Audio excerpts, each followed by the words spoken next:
I hadn't planned on going. It was one of those retreats advertised in glossy magazines and overpriced newsletters I usually threw away without reading. But something about that week, about the silence in our house, about the way my husband had stopped even pretending to look up when I entered a room, it all pressed on me with a weight I didn't know how to carry anymore. The flyer was still on the fridge, stuck behind a faded magnet that used to hold family photos. I booked it without telling anyone. A 7-day wellness escape by the ocean, promising serenity, detox, and touch. That last word stayed with me. I couldn't remember the last time someone had touched me like they meant it. The resort was quieter than I expected. Elegant, discreet, almost sterile in its perfection. The hallways smelled of eucalyptus and lavender. The windows overlooked courtyards filled with still fountains and carefully arranged stones. It felt like entering a place designed for people who wanted to forget they were alive just for a little while. My room was minimal: white linens, soft lighting, a small note on the pillow welcoming me by name. I unpacked slowly, folding things I didn't plan to wear. Dresses that once made me feel beautiful now looked like costumes for a younger woman I no longer knew how to be. On the third day, after yoga and a bland breakfast, I wandered past the spa reception. A small chalkboard stood beside the door, handwritten in looping letters: deep tissue renewal, lymphatic detox, holistic flow, female focus with Lexi. That last line struck me. It wasn't the name or the description, it was the implication, the slight deviation from the clinical tone of the others. Female focus. The words pulsed lightly under my skin. I didn't need it. I could have kept walking, but I didn't. The receptionist asked if I had a preference. I said no. She tilted her head and marked me down for a 3 o'clock session with Lexi. The name sounded young, light, temporary. I imagined a cheerful woman with essential oils and a soft voice. I told myself it was just a massage, a simple indulgence. My muscles ached from pretending to be relaxed. Maybe I could let myself go for an hour. At 5 minutes to 3, I walked down the long hallway lined with pale bamboo panels. The spa rooms were labeled only with numbers. Mine was 7. The door opened with a soft click, and I stepped into the dimness. It smelled like bergamot and something sweeter underneath, something warm and slightly musky. A robe waited for me on a chair. The table was already set, low lighting casting gentle shadows along the walls. I undressed without thinking, letting the robe fall to the floor before folding myself onto the table, face down, sheet draped lightly over my hips. My skin prickled with nerves. I hadn't expected to feel so exposed, so aware of myself. Then the door closed behind me. A quiet step, a pause. I heard the rustle of fabric, the soft clink of bottles, the motion of someone moving with familiarity in the space. She didn't speak. There were no introductions, no soothing welcome, only the sensation of hands. Her touch was immediate, firm, focused, not hesitant like the spas I had been to in the past. Her fingers knew where to go, knew how to apply pressure, where to pause, how to press and pull until the tension in my shoulders started to unwind, reluctantly at first, then with a deeper sigh that escaped before I could stop it. She moved lower, along the curve of my spine, down to the small of my back. I could feel the heat of her hands even through the sheet. Her palms were warm, almost too warm. They lingered at my hips, tracing circles into the fabric. I wondered if she could feel how fast my heart was beating. Her fingertips pressed into my lower back, slow and deliberate. Something stirred inside me, not fear, not discomfort, but a pulse, a curiosity, a hunger I hadn't felt in years.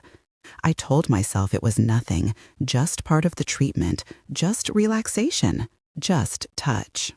Her hand slid up again, broad strokes along my rib cage, the side of my waist. The sheet shifted with her movements. I caught my breath as she leaned in, the scent of her body brushing against the edge of my awareness. Not perfume, something clean, almost sharp, like sun on wet skin. I swallowed hard. I wanted to turn, to look at her, to break the silence. But I didn't move. I let it happen. I surrendered to it.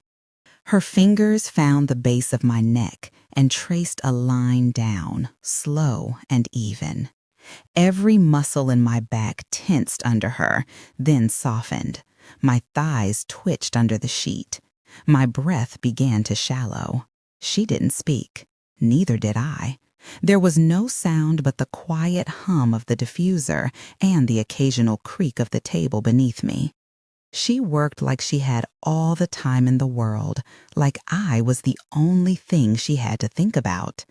I felt seen, not visually, but bodily, known. When the session ended, she didn't tell me. She simply lifted her hands, adjusted the sheet carefully over my body, and walked out with the same quiet step she'd entered with. I stayed there, unmoving, my eyes wide open in the cradle of the headrest, staring at nothing. My skin buzzed, not from soreness, but from presence, from the sensation of having been touched, not just physically, but completely. I got dressed slowly. My limbs felt strange, detached, almost lighter. In the mirror, my face was flushed. My eyes looked glassy. I smoothed down my shirt and walked out past the receptionist without saying anything. The air outside hit me like a wave, salty and sharp. I realized I hadn't taken a real breath in over an hour. The ocean was just a few yards away, blue and indifferent. I sat on a bench by the water, legs crossed, palms on my knees, trying to return to myself. But I couldn't. Something had shifted. Something had woken up. I wasn't sure what it was yet, but I knew it had her hands all over it. I booked the second session almost immediately. I told myself it was because of how good I'd slept afterward, how loose my shoulders felt, how the ache in my lower back had vanished like it had never been there. But deep down, I knew better. It wasn't relief I was chasing. It was sensation, the kind that lingers just beneath the skin, humming like a secret. When I saw her name again on the appointment card, something flickered in me. Recognition, anticipation, and something else, something I didn't want to name. This time, I arrived early. I sat in the spa's quiet waiting room, pretending to read a brochure about aromatherapy, but the words blurred. All I could think about was the feeling of her hands, not just how they touched, but how they listened. My skin had responded to her like it had been waiting. And now I was waiting again, my heart already racing before I even stepped into the room. When the door opened, it was her, Lexi. Same black uniform, same unreadable face. Her eyes didn't linger, but they didn't avoid mine either. She didn't ask how I was. She didn't need to. I moved to the table without being told, undressed without hesitation, folded the robe over the chair, and lay down. This time, I didn't flinch when the sheet fell lower on my back. I didn't try to tuck it tighter around my thighs. I simply breathed and let it happen. The touch began again, soft, warm, measured. She started with my neck like before, thumbs pressing into the tight muscles on either side of my spine. I felt myself sinking quickly, melting under her. But I wasn't only relaxing, I was waiting. I was watching for the moment when everything would shift again, when her hands would pause too long in the wrong place, when her fingertips would press into skin meant to be avoided. I was hungry for it, even as I told myself I wasn't. She moved with the same confidence as before, down my back, across my waist, skimming the line of my hips. My breath caught when her fingers brushed the top of my thighs. It was subtle, almost accidental, but not quite. There was an intention in that touch, quiet but undeniable. A suggestion. I waited for her to stop. She didn't. Her hands began tracing longer lines, pressing deeper into the curves of my body, not avoiding the soft places most professionals avoid. She massaged the inside of my thighs with the same calm precision she'd used on my shoulders. But now, every movement felt electric.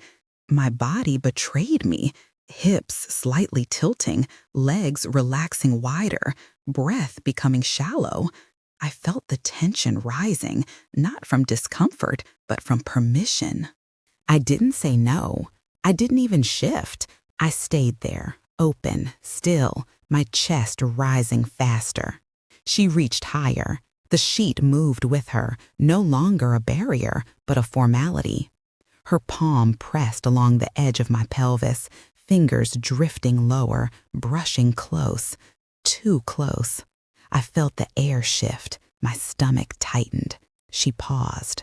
That pause held everything.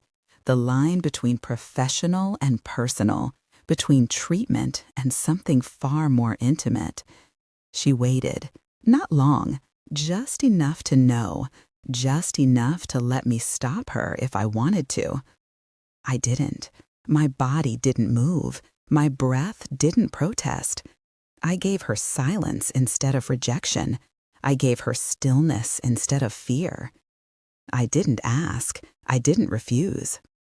She crossed the line so gently, it barely felt like crossing. Her fingers slid between my thighs, slow, deliberate, exploring without urgency. I gasped softly into the headrest, forehead damp, mouth parted. I felt her hand find the center of me and linger there, not demanding, not pushing, just knowing. Her touch was patient, confident, like she had done this before and didn't need direction. I couldn't think. I couldn't rationalize.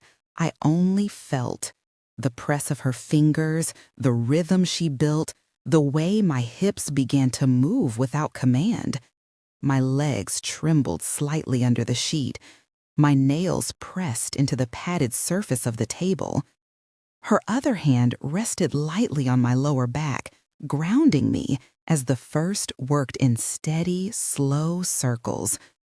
I felt like I was dissolving under her, coming undone without sound. When the waves hit me, they came in quiet shocks, soft and deep, rippling from my core outward. I didn't cry out. I barely breathed. My body clenched around her fingers, fluttering and helpless. She didn't rush. She waited, easing the pressure gradually, letting me ride the edge until I softened again beneath her. Then, just as slowly, she pulled away. She adjusted the sheet, covered me, placed a towel lightly across my back like a farewell. I heard her step away, bottles being recapped, gloves discarded.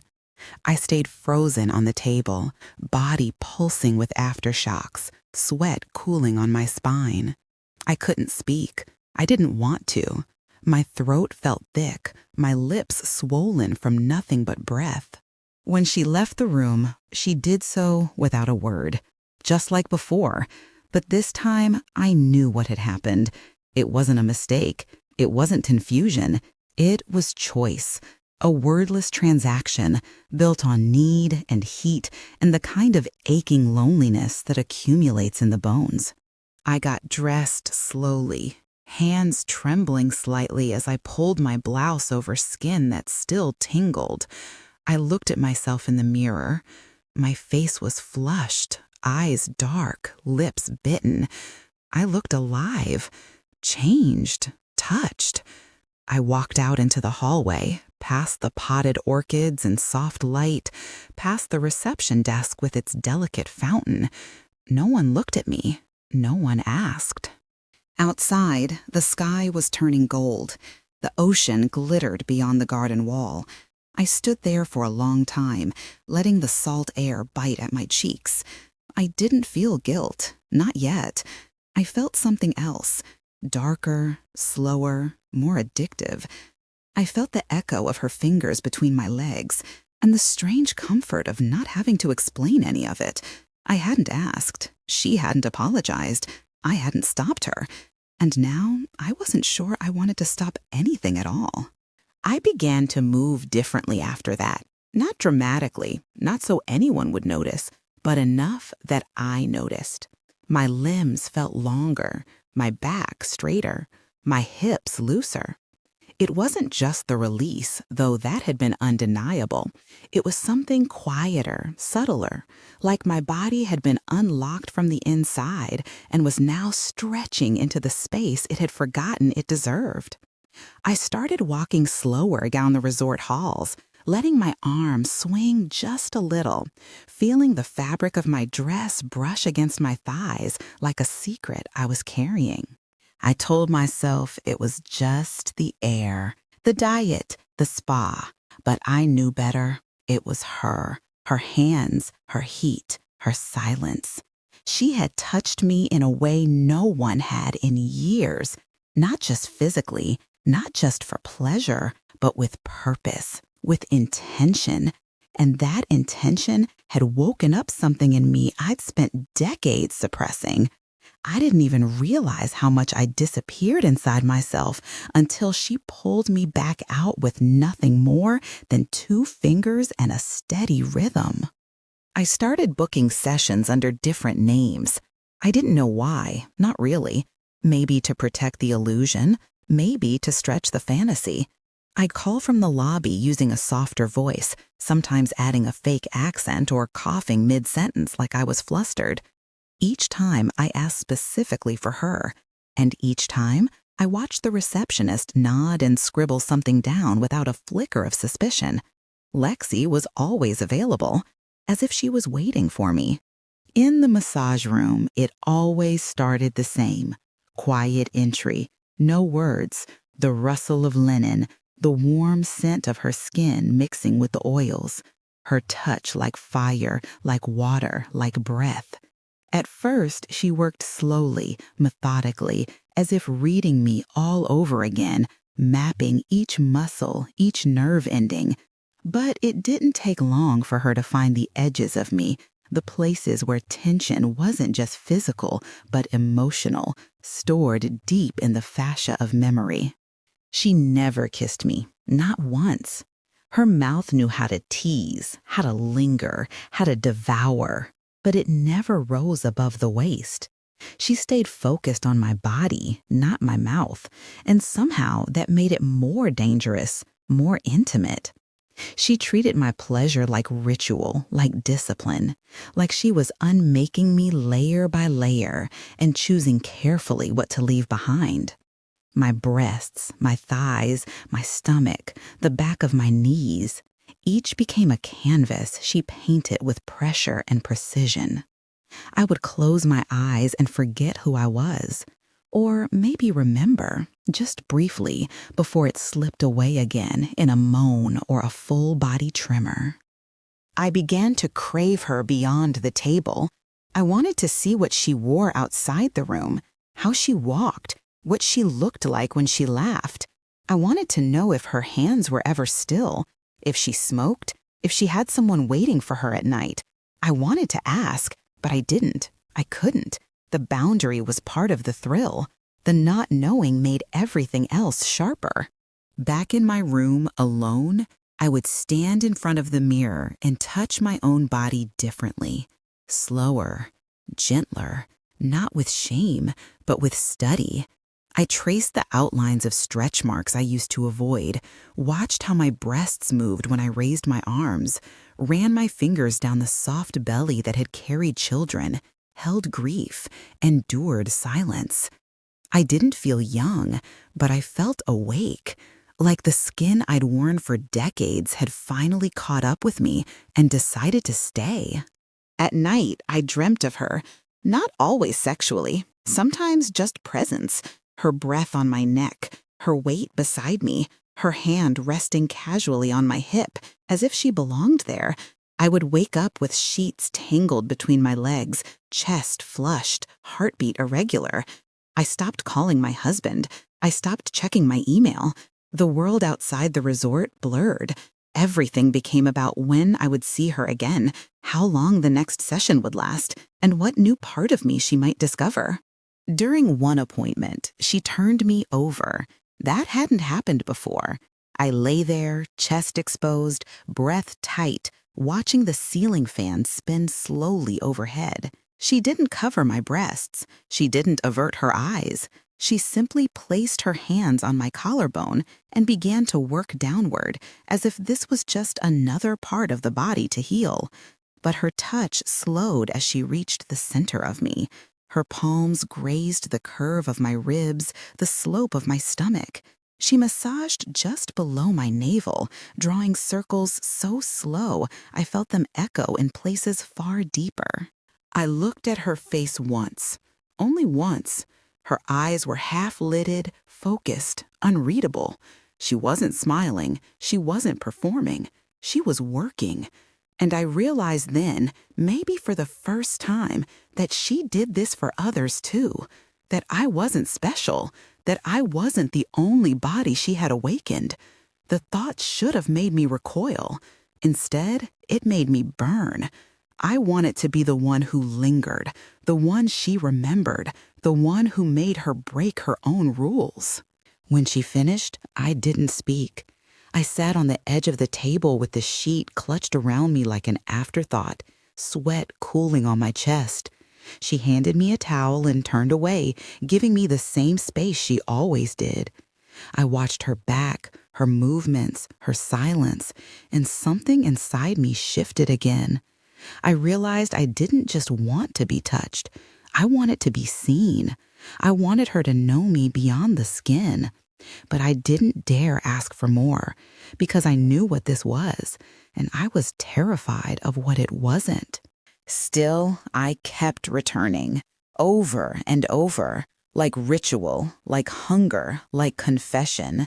Each time, I handed her my body like an offering, hoping she'd take more, hoping she'd want more. But the moment the session ended, she would disappear like vapor, and I'd be left with only the warmth of her imprint and the echo of something I couldn't name.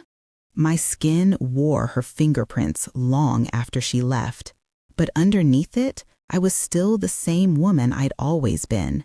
Married, aging, lonely, curious. I had a new body now, but I was still trapped inside the old skin, waiting for someone to see all of it, or at least pretend they did. I didn't go for a session that day. I didn't book under a fake name. I didn't call the spa or look for the receptionist or pretend I had questions about essential oils. I simply waited until the hallway emptied after dinner, until the soft chime of closing doors echoed through the corridor like falling coins, until the lights dimmed and the guests disappeared into their rooms like obedient shadows. Then I walked barefoot to her door. I didn't know what I was doing. I didn't plan it. I just moved. My body moved, carried by something primal and trembling and hungry, something without words or logic or caution. The air was thick with ocean salt and damp stone, and each step I took felt like peeling off another layer of hesitation. When I reached the spa wing, the hallway was silent.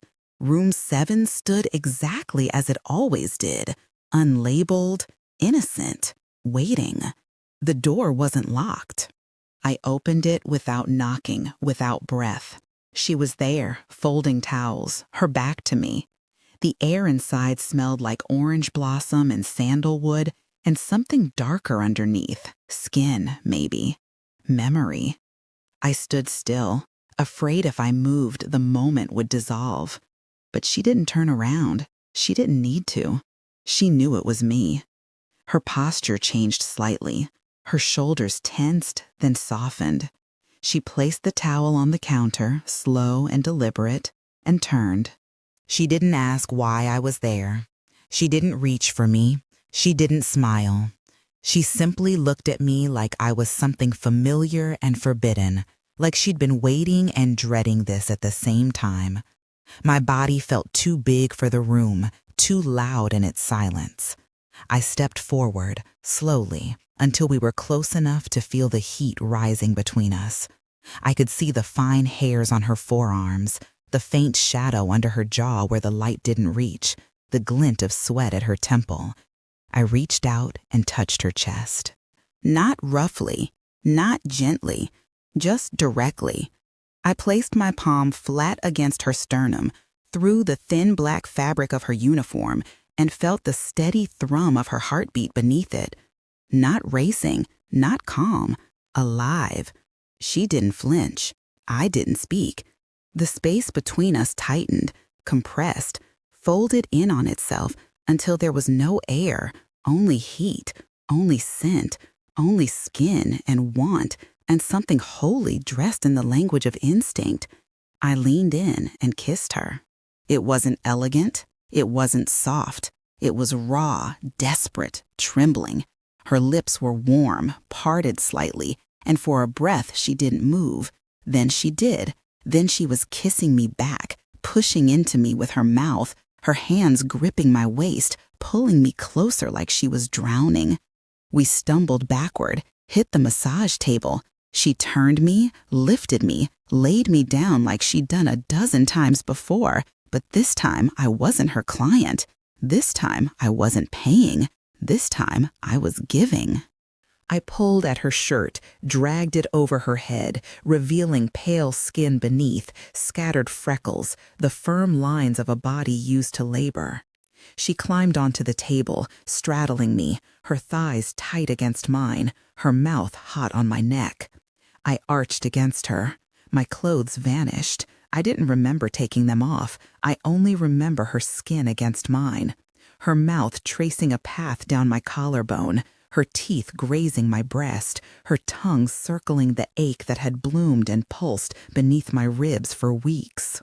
She touched me everywhere, not with professionalism, not with control, but with a kind of reverent hunger.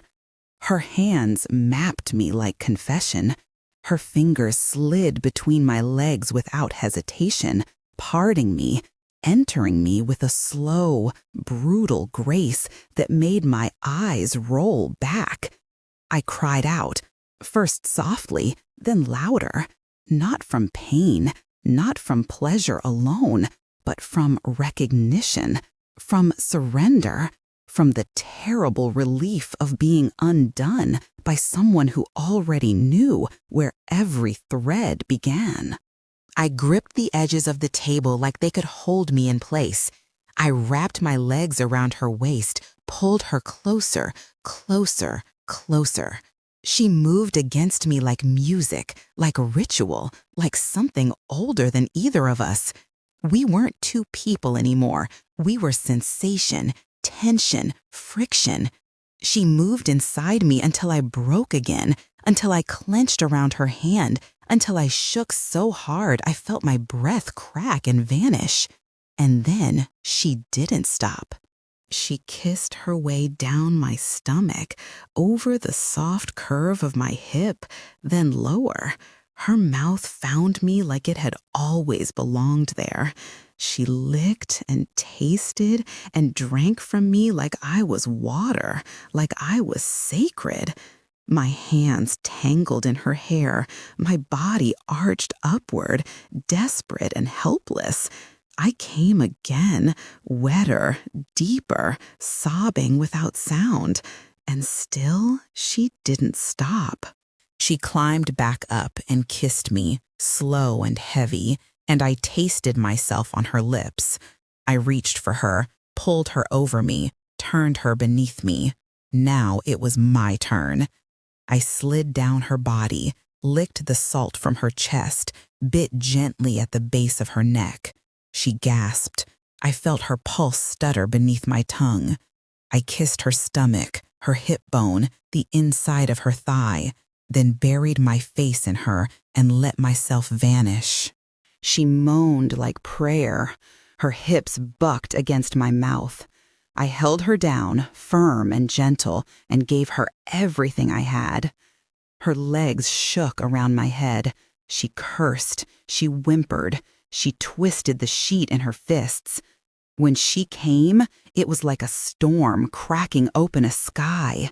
Violent, silent, glorious. We collapsed into each other on the massage table, limbs tangled, skin sticky, breath uneven. Her head rested on my shoulder. My fingers traced circles on her back, over the damped curve of her spine. We didn't speak. The silence was too full, too sacred. It pulsed between us like a heartbeat. I didn't know what she was thinking. I didn't know what came next. But in that moment, I didn't care. All I knew was that I had touched something real, something trembling and warm and buried, and I wasn't ready to let it go. The scent of the room had changed. No longer just oils and linen. It smelled like bodies, like sweat, like salt, like the truth finally spoken, not in words, but in movement, in surrender, in the echo of her breath against my neck. It smelled like desire, yes, but also like confession. And for the first time in years, I felt clean. The air in my room felt heavier when I returned. Not thick in a physical sense, but dense with memory, with scent, with the ghost of what had just happened. I could still feel the shape of her hips pressed into mine, still taste the salt of her skin on my tongue. My body moved like it had been filled with something electric and fragile, like I might fall apart if I breathed too hard. I stood by the mirror, naked, the sheet from the massage table still creased into my thighs, my chest flushed and glowing in the low hotel lighting. I looked different. My skin looked lived in, like someone had finally touched it like it mattered. I didn't shower. I didn't want to wash it off. Instead, I lay on the bed, limbs spread wide, eyes open, ceiling above me unfamiliar and indifferent. I could still feel her hands under my skin, still hear the quiet way her breath had changed when I touched her. I wondered if she was thinking about it now, if she had gone home to someone else, if she'd lit a cigarette, curled into a blanket, and erased me the way she must have erased others. My name wasn't special. I wasn't special. But my body had believed otherwise, at least for a night. The next morning, I skipped breakfast and wandered through the garden like a ghost. The sun was bright but cold. Bees moved lazily between clusters of lavender. I sat on a bench beneath an olive tree and traced the edge of a dried leaf with my fingertips, thinking about the way her lips had closed around my nipple, how her thighs had trembled against my hands, how she hadn't said a word but had told me everything anyway. I couldn't stay away. I booked another session, no false name this time, my own. I wanted her to know it was me, to see that I wasn't pretending anymore. The receptionist didn't blink, just nodded and scribbled, called her quietly into the back with a wave. I waited. My stomach churned. My skin felt tight. I didn't know what I was expecting. A conversation? A smile? Some acknowledgement that something had shifted between us? But when she entered the room, she was the same. Calm, composed, barely met my eyes. I undressed slowly, deliberately. Let her watch. Let her see the hunger I wasn't hiding anymore. I lay on the table without the sheet this time, my body bare and open and waiting. She said nothing, just poured the oil into her hands and began. Her touch was the same, controlled, confident, methodical, but it felt different now. Every stroke was loaded. Every press of her palms against my skin echoed louder than the last. I arched under her without needing to.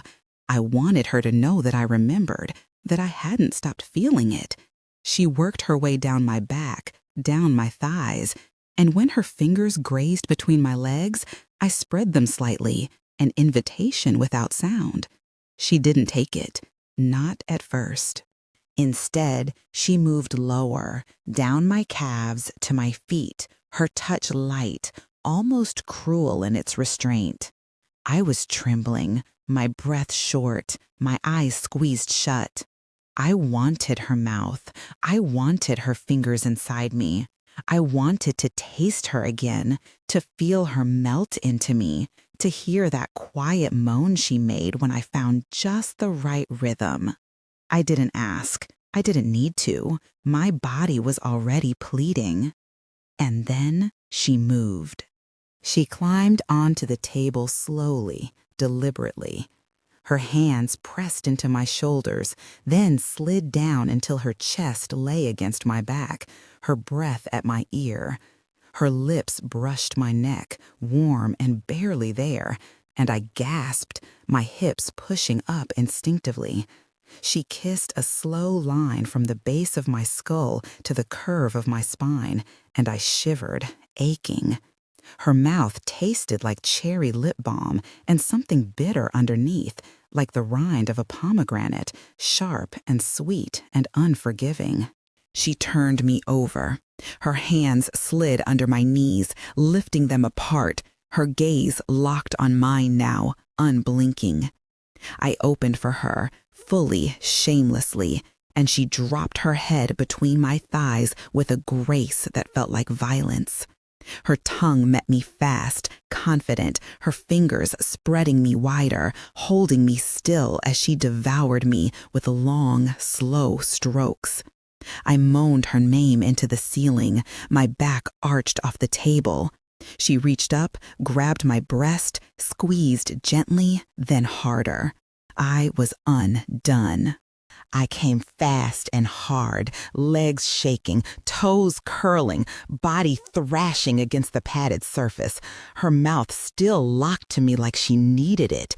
And she didn't stop. She kept licking, kept sucking, kept me pinned between waves until I sobbed, until I whimpered for air, until I begged her silently with my whole body to stop and never stop at the same time. She kissed her way up my stomach, lips wet with me, and when she reached my mouth, I pulled her down into a kiss so deep it felt like drowning. I tasted myself on her. Her lips were sticky, slick with oil and breath, and something sharp that lingered on my tongue like cherry syrup. She kissed me like a confession, like a curse. I bit her lower lip and pulled, and she groaned into my mouth, her thigh pressing between mine, grinding. We didn't speak. Words would have ruined it. I slid my hand between us, found her heat, and sank my fingers in. She was wet, ready, throbbing. Her breath hitched. Her body froze for a moment, then melted into motion. She moved over me, onto me, into me, riding my hand with desperation, her hair falling like a curtain around us. She pressed her forehead to mine, her body jerking with each thrust, and when she came, she did it quietly, jaw clenched, eyes open, a silent storm.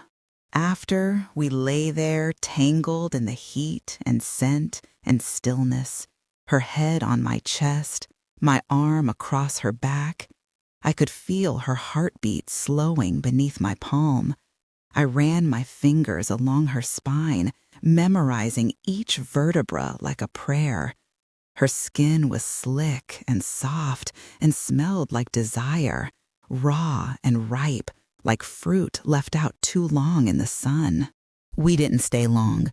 She rose first, moving like nothing had happened, like she hadn't just bled her body into mine. I watched her dress in silence. She didn't look back. I sat on the table afterward, legs dangling, the air cooling on my thighs. I brought my fingers to my mouth and licked them clean, tasting her, tasting myself, tasting the cherry still smeared on my lips. It was sweet, but it burned. A reminder, a warning, a wound disguised as a kiss. And I knew I would come back again, even if she never said a word, even if she never kissed me twice, Even if every time felt like the last, I would return again and again, chasing that taste like it was salvation or punishment. The resort emptied slowly, like a tide pulling back, revealing what it had covered. Towels disappeared from the lounge chairs, half-finished drinks were cleared without ceremony, and the hallways grew quieter by the hour. My departure loomed like a shadow I didn't want to look at directly. I walked slower, lingered longer in places I used to pass without thought. I watched the staff more closely now, the way they moved like clock hands, efficient and forgettable. Lexi had become harder to find. Her name still appeared on the schedule, but her availability shrank like a closing door. I didn't book again. I didn't need to. The last night crept in, sticky with humidity and the soft hum of crickets outside my window. I sat on the edge of the bed in a robe I hadn't bothered to tie, my legs parted slightly, skin flushed from wine and memory. The light was low. The room smelled faintly of sweat and eucalyptus. I had hoped she might come. She didn't. I fell asleep with the sheet tangled around one ankle, one arm flung over the empty pillow beside me. I woke to silence. No dream, no gasp, no phantom hands. Just the dull ache of absence, heavy and sour in the center of my chest. I didn't cry. I didn't feel sad. I just felt full. Not with peace, not with closure, but with something that didn't have a name. The flight home was uneventful. Cold air, tight seats, small talk with strangers. I stared out the window and let the clouds pass like missed chances. I didn't scroll through my phone. I didn't look at photos. I let the week settle deep inside me, untouched. It felt too sacred to dissect, too strange to share. When I returned home, the house greeted me like a polite stranger. The plants were dying. The fridge was humming with boredom. My husband sat on the couch exactly where I'd left him, remote in hand, eyes glazed. He looked up, smiled faintly, then looked back at the screen. I dropped my bag at the door, kicked off my shoes, and walked past him to the bathroom. My reflection startled me. My skin looked raw, alive, kissed by something not quite real. Later that night, he touched me for the first time in months. Not out of passion or longing, out of habit, out of proximity. I didn't stop him. I lay still, let his hands move over me with the stiffness of someone retracing old steps. I closed my eyes and imagined hers, the heat of her palms, the certainty of her fingers. I opened my legs the same way I had in room 7, but it wasn't the same. His body was heavier, his breath too quick. He smelled like detergent and toothpaste. He kissed my neck, clumsily, like a man trying to remember how to want something he no longer craved. I responded, not for him, but for me. I shifted, pressed my hips upward, wrapped my legs around him. I guided his hand between my thighs. He hesitated, confused by the boldness, but obeyed. I moaned softly, not from pleasure, but from the echo of it. I pictured her mouth, the rhythm she knew, the pressure that made my eyes roll back. I bit my lip and kept moving. When I came, it wasn't real. It was memory, a careful replica of what she had taught my body to feel. A reenactment. He didn't know the difference. He kissed my cheek and rolled away, already drifting, already distant. I stayed awake, one hand on my stomach, the other tracing invisible circles on my thigh. My skin felt used, not touched. My heart beat steadily, stubbornly, like it didn't care what it had been through. In the morning, I went through the motions. Coffee, shower, folding laundry. I found the robe from the resort at the bottom of my suitcase, still holding the scent of her. I buried my face in it, inhaled slowly, deeply. It smelled faintly of oil and citrus and something darker, something I hadn't felt in years. I folded it carefully and hid it in the back of my closet. Weeks passed, then months. I didn't return her calls because there were none. I didn't search for her online. I didn't send emails. I let her vanish, the way a dream dissolves the moment your feet touch the cold floor.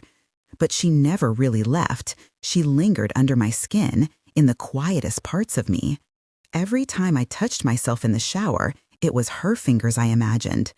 Every time I walked past a woman who moved like she knew her body, my breath caught. I wanted to ask if she'd ever been to a place like mine, if she'd ever laid on a table and been opened without shame. One afternoon, I stood in front of the bathroom mirror and touched my face, then slid my fingers slowly down my neck, between my breasts, over the curve of my stomach. I looked at myself, not with disgust or indifference, but with recognition.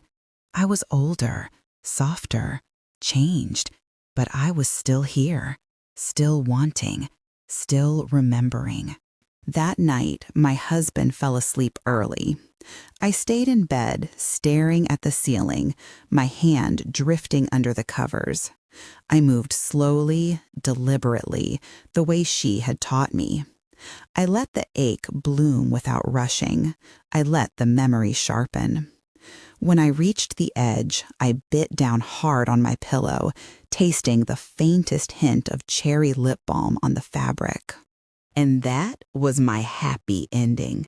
A memory in my mouth, a secret under my skin, a touch that no one else would ever understand.